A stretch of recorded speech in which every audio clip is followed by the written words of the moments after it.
Hi! Welcome to my channel. Story నచ్చి ఛానల్‌ని subscribe చేసుకున్న వారందరికీ thank you. 'Devanshi Parinayam' episode number 2. Devanshi next studies కోసం వాళ్ళ నానమ్మ ఊరు వెళ్తానందిగా. ఆ తర్వాత నుంచి కంటిన్యూషన్. దేవాంశి అలా అనగానే అందరూ ఆశ్చర్యపోతారు. మీనాక్షి అయితే, దేవాంశి నేను ఒప్పుకోను. ఏమైనా అడుగుతావంటే మా నుంచి దూరంగా వెళ్తాను అని అడుగుతున్నావు. పంపించడం కుదరదు అని సీరియస్గా చెప్తుంది. అత్తయ్య ప్లీజ్, నేను చెప్పేది విను. మా మంచి అత్తయ్య కదూ. 2 సంవత్సరాలేగా, తర్వాత మళ్ళీ వస్తాను. చెప్పానుగా, ఇంకా దీని గురించి ఏమీ మాట్లాడకు అని మీనాక్షి అంటుంటే, అత్తయ్య మీరు నాకు మాట ఇచ్చారు. మాట నిలబెట్టుకోవాలి. ఇచ్చిన మాట తప్పకూడదని నువ్వే నాకు నేర్పించావు. అలాంటిది నువ్వే మాట తప్పుతావా అని దేవాంశి అంటుంది. అది కాదు దేవాంశి, నువ్వు లేకుండా మేము ఉండలేమే. చిన్నప్పటి నుంచి ఎప్పుడూ నిన్ను వదలలేదు. నాకు శివాని ఎంతో, నువ్వు కూడా అంతే అని అంటుంటే, ఇంతలో కాత్యాయని మాట్లాడుతూ, దేవాంశి నీకు వాళ్ళని చూడాలి అనిపిస్తే వెళ్ళు. చూసి వారంలో వచ్చెయ్యి.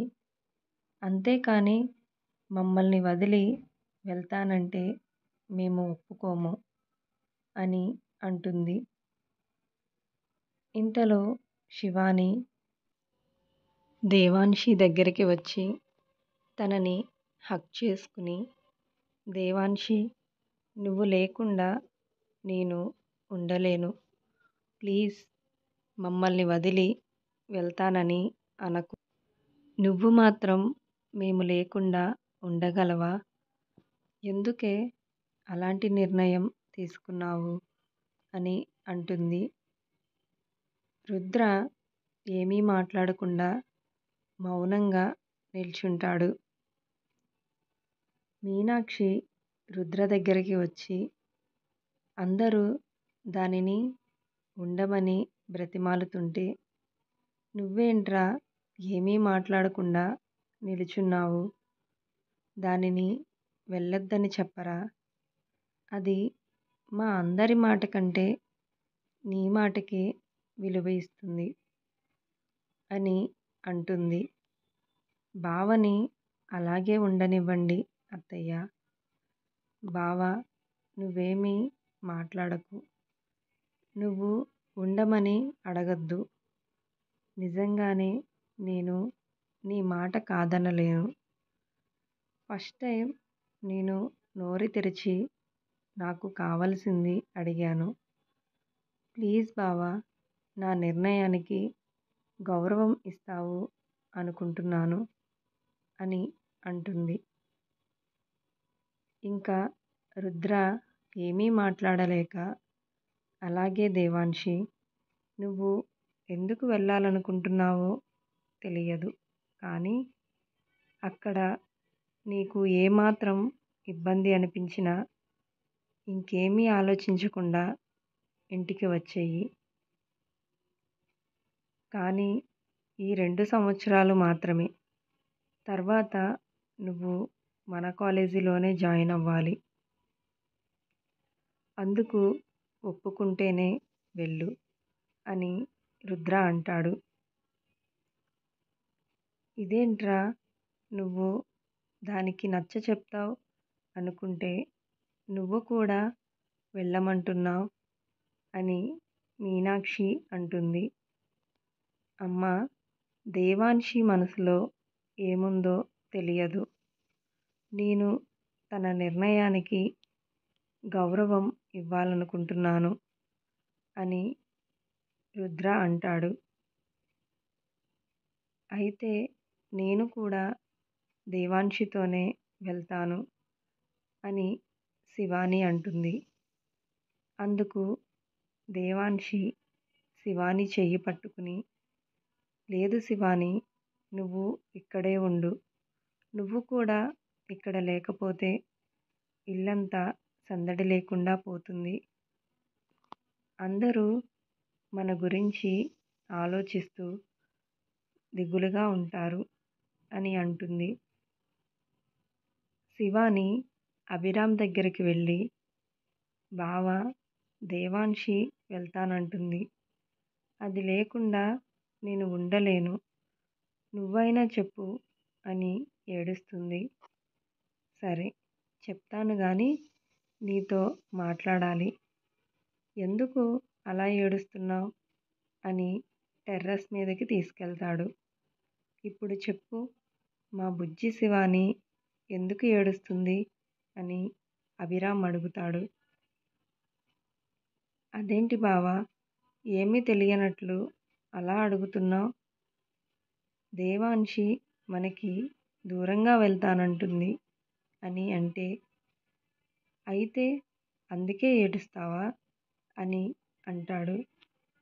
అదేంటి, నీకు బాధగా లేదా?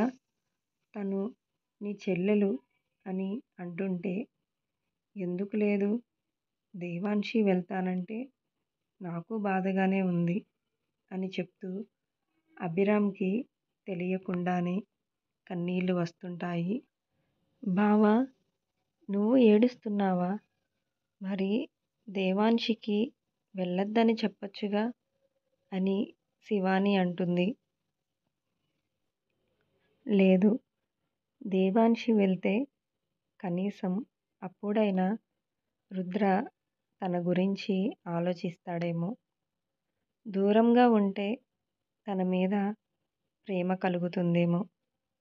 అందుకే నేను ఏమీ మాట్లాడలేదు.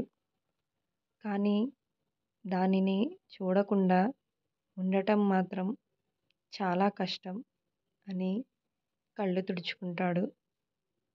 అవును, నువ్వేంటి నేను కూడా వెళ్తాను అని అంటున్నావు? అక్కడే అడుగుదామనుకున్నా. ఇంతలో దేవాన్షి నిన్ను రావద్దు అని చెప్పింది. నువ్వు కూడా వెళితే ఇద్దరూ కలిసే ఉన్నారుగా అని రుద్ర ధీమాగా ఉంటాడు. అదే దేవాన్షి ఒంటరిగా ఉంటే రుద్రకి కొంచెం టెన్షన్గా ఉంటుంది. అయినా నువ్వు వెళ్తే నేను అని వెంటనే ఆపేస్తాడు. ఏమైంది, ఏదో చెబుతూ ఆపేశావు అని అడుగుతుంది. ఏమీ లేదు, రా కిందకి వెళ్దాం, కింద ఏం జరుగుతుందో అంటాడు. అలాగే అని ఇద్దరు కిందికి వెళ్తారు. నేను రేపు బయలుదేరుతాను. మళ్ళీ అక్కడ కాలేజీలో అడ్మిషన్ తీసుకోవాలిగా. అక్కడ సూర్య బావ అంతా చూసుకుంటానన్నాడు. రుద్ర మేనమామ కొడుకు అయితే సూర్య మేనత్త కొడుకు అని దేవాన్షి అంటుంటే రుద్ర ఒకసారిగా దేవాన్షిని కోపంగా చూస్తాడు. ఎందుకంటే దేవాన్షి పుట్టినప్పటి నుంచి రుద్రని తప్ప ఎవరిని బావ అని పిలవలేదు. ఇప్పుడు సూర్య బావ అనేసరికి దేవాన్షి మీద కోపం వస్తుంది. అవసరం లేదు, అక్కడ నీ కాలేజ్ గురించి నేను చూసుకుంటాను. నేను మాట్లాడి అడ్మిషన్ తీసుకుంటాను. మన ఇంట్లో అమ్మాయికి మనం ఉండగా వేరే వాళ్ళు హెల్ప్ చేయడం నాకు ఇష్టం లేదు అని అక్కడి నుంచి కోపంగా వెళ్ళిపోతాడు. ఇప్పుడు నేను ఏమన్నానని బావకి అంత కోపం వచ్చింది అనుకుంటుంది. ఇంతలో మీనాక్షి దేవాన్షి దగ్గరికి వచ్చి, చూడమ్మా, మాకు ఎవరికి ఇష్టం లేకపోయినా పట్టుబట్టి మరీ అక్కడికి వెళ్తున్నావు. చూసావుగా, సూర్య పేరు ఎత్తగానే వాడికి ఎంత కోపం వచ్చిందో. అందుకే అక్కడ చాలా జాగ్రత్తగా ఉండు అని మీనాక్షి అంటుంది. థ్యాంక్స్ అత్తయ్య, ఒప్పుకున్నందుకు. నేను జాగ్రత్తగానే ఉంటాను. మీరు ఏమీ టెన్షన్ పడకండి. సరే, నేను వెళ్ళి బ్యాగ్స్ సర్దుకుంటాను అని రూమ్లోకి వెళ్తుంది. ఇంతలో శివాని కూడా రూమ్లోకి వచ్చి సైలెంట్గా బెడ్ మీద కూర్చుంటుంది. దేవాన్షి శివాని దగ్గరికి వచ్చి, శివాని, నువ్వు ఇలా ఉంటే నేను వెళ్ళలేను. 2 సంవత్సరాల తర్వాత మళ్ళీ ఇక్కడికే వచ్చేస్తాను. ప్లీజ్, నువ్వు బాధపడకు. నువ్వు నవ్వుతూ నన్ను పంపిస్తే నేను కూడా దిగులు లేకుండా హ్యాపీగా ఉంటాను అని అంటుంది. మా అన్నయ్య చెప్పాడుగా, నీకు ఏమాత్రం అక్కడ ఇబ్బందిగా అనిపించినా వెంటనే ఇంటికి వచ్చేయి అని శివాని అంటుంది. రేపు నేను కూడా నీతో వస్తాను అని అంటుంది. అప్పుడే అభిరామ్ లోపలికి వస్తాడు. అన్నయ్యని చూడగానే దేవాన్షికి దుఃఖం పొంగుకొస్తుంది.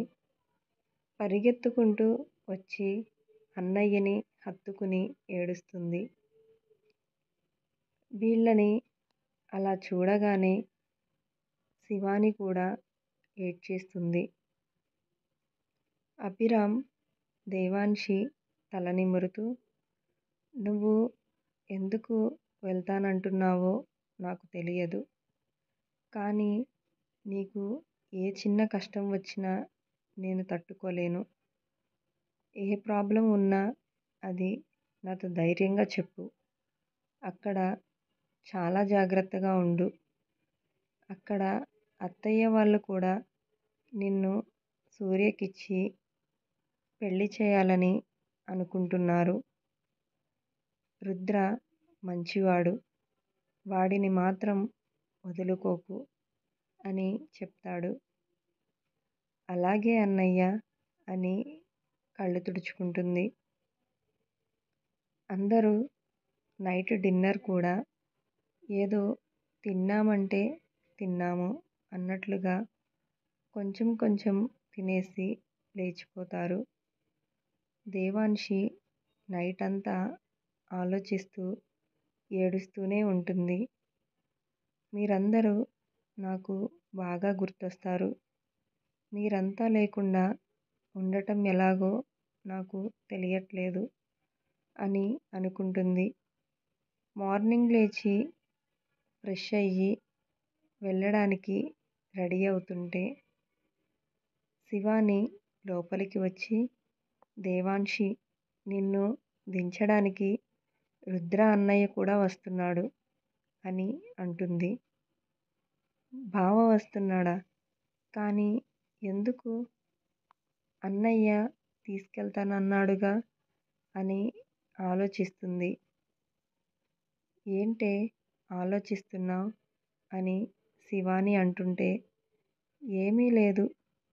సరే, ఇంక వెళ్దామా అని దేవాన్షి అంటుంది. అలాగే అని ఇద్దరు బయటికి వస్తారు. దేవాన్షిని అంత దూరం పంపించినందుకు రుద్ర ఎలాంటి జాగ్రత్తలు తీసుకుంటాడు? ఇలాంటి మరిన్ని ఇంట్రెస్టింగ్ ఎపిసోడ్స్ కోసం మీరు నా ఛానల్ని సబ్స్క్రైబ్ చేయండి, లైక్ చేయండి, షేర్ చేయండి. స్టోరీ కనుక మీకు నచ్చితే దయచేసి కామెంట్ చేయండి. Thank you.